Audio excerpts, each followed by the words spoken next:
38 years basketball at Holy Cross, and a good friend of Bob. First of all, on behalf of my wife Lisa and our family, my condolences to Liz and to Bob Jr. and Steve and all his brothers and sisters and all his family and all of his Holy Cross broadcasting family.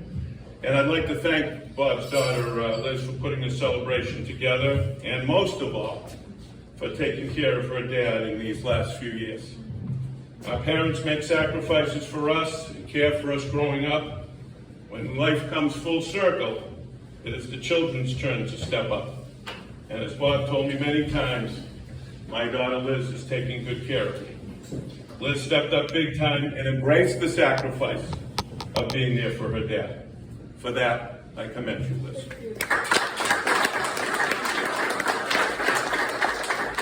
I first met Bob in 1981 when Coach Lang hired me as an assistant coach. I met Mr. Entertainment, the guy I had watched hosting Candlepin Bowling and New England College basketball with the Cougs on Channel 27, and a friendship began.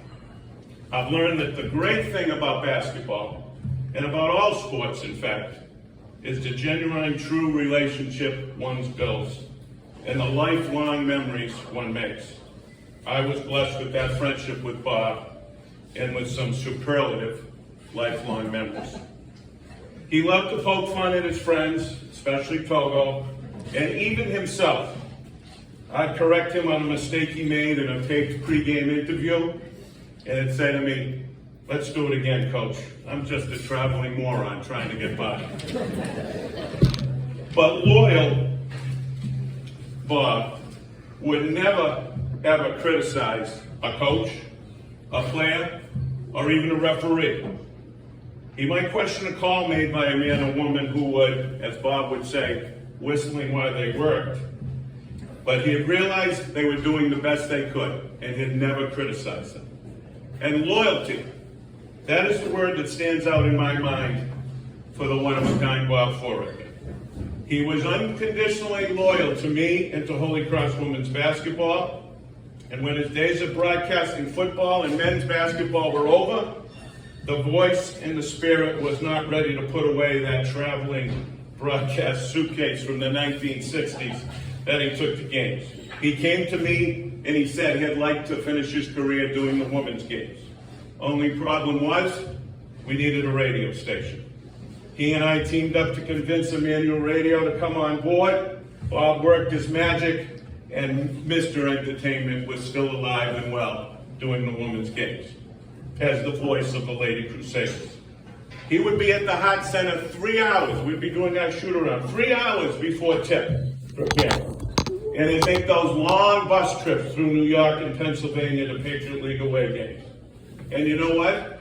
He had broadcast a January game in snowy Hamilton, New York at Colgate, just like it was an NCAA championship game in March.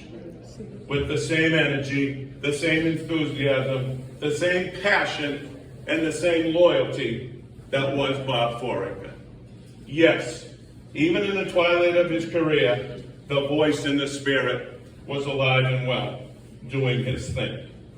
And even after his health and doctor's orders made him put away that broadcast suitcase, he would call me before every game and wish me good luck, and call me after every game to congratulate or console me. And we kept in touch until the very end, always ending our phone calls with, "Keep fighting, Coach. Keep fighting, Bob."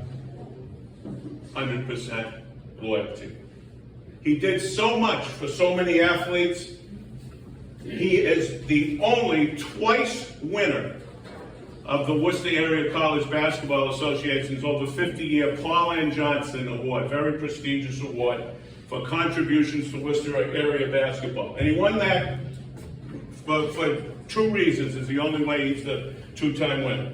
One, he did so much to promote our game and the coaches and the players around Central Mass. And two, because he never told us that he had won it before.